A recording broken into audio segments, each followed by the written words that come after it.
Hello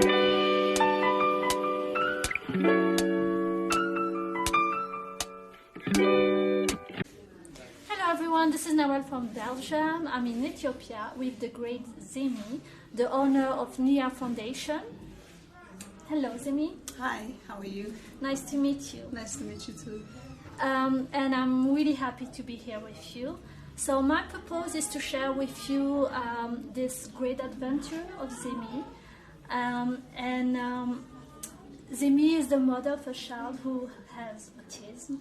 And how did you see that your child was seeing difficulty? At the beginning, he was behaving differently, and he had different behavior. His need was different. His understanding was different. So I understood that he had some kind of disorder. At the beginning, I thought it was just a delay or behavior problem, just behavior problem. But later I found out that he had something beyond that, beyond behavioral problem. And at the beginning, my other son, who is older, who's 4 years older than my son with autism, he was the first one to realize that his brother had something. At that age, my other son was about 5 years old or 6 years old, and I think he was 6. So he told me that he screamed one day, and he called me and he said, "Mom, what's wrong with my brother? He has some kind of difficulties or what?" You know. And I was so kind of shocked. I say, why are you asking me like this? And he said, "I don't know, he's different," he said. He doesn't like to play with me, he doesn't want to cooperate. He just said he's different, and I don't know, but something is wrong with my brother, he said. You know, he was about 6 years old. And that was shocking for me, because children see more than we do. Yeah. So that was the beginning.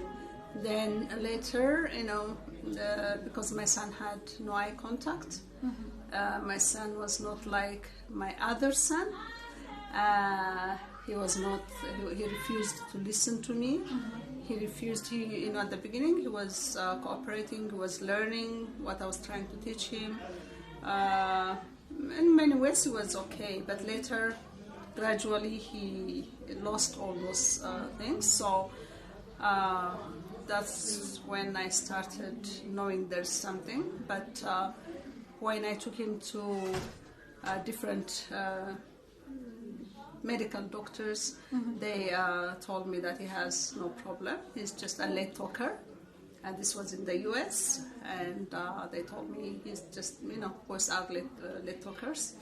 So I thought it was right. But when he was age 3, then 4, Yeah.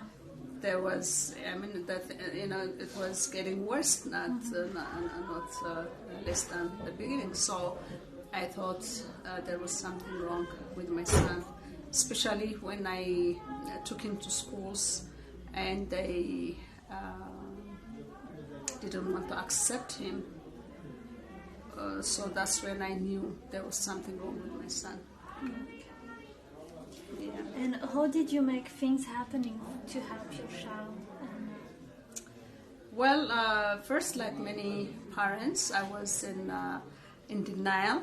I was in anger. There was lots of frustration. But I went through all that. But later on, I woke up one day and I said, whatever my son has, I love him, more. I love him the same.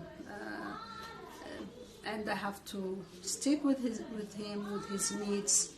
And instead of being angry, instead of being frustrated, instead of being in denial, I should put things together, put my strength, and do something about it.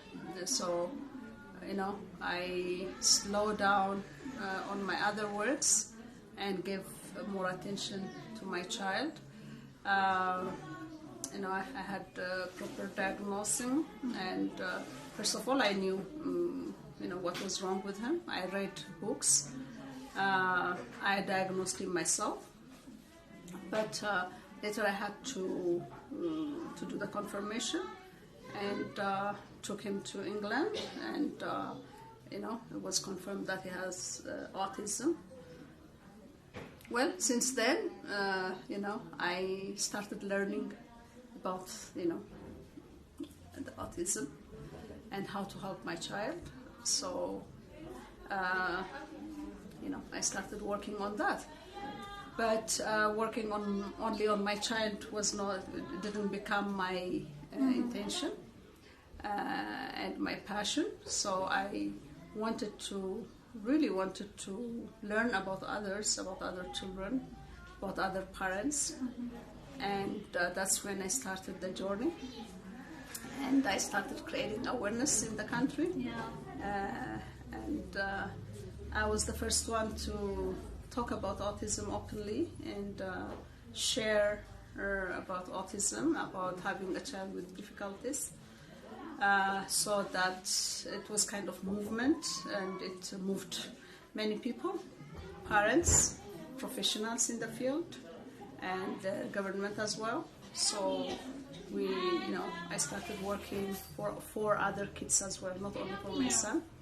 So after creating awareness by itself was not enough. So I had to establish a school for them because there was none, and somebody had to do it.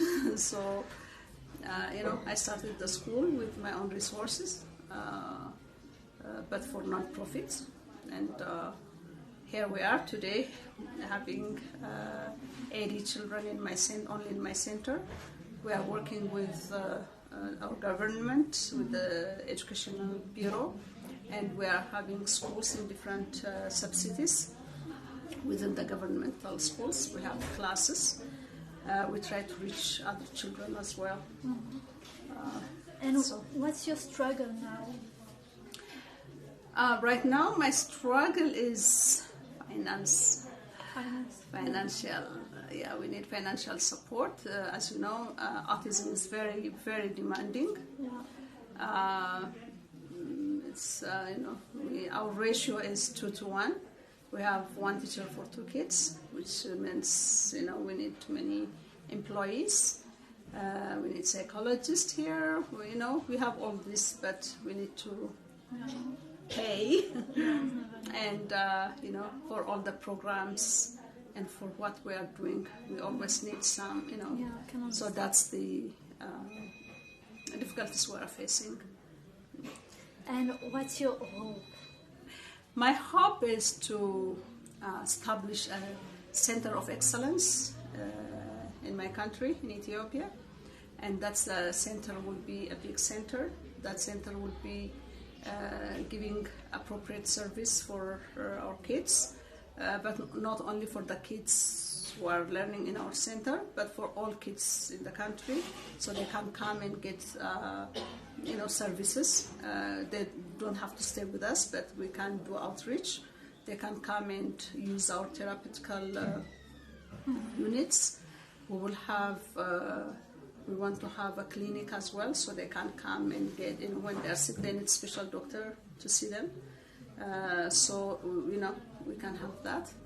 And my hope is also to see all children come out and be treated like all children. And with all dignity. With dignity, with love, with all of this. And we want to see all kids being treated equally, because they don't know this discrimination by their age, and we want that to happen. We are working with the government hand in hand and with the society as well to reach to our goal. Thank you, Zemi. It was really great to meet you. I'm really honored to be with you. And thank you everybody, and see you soon.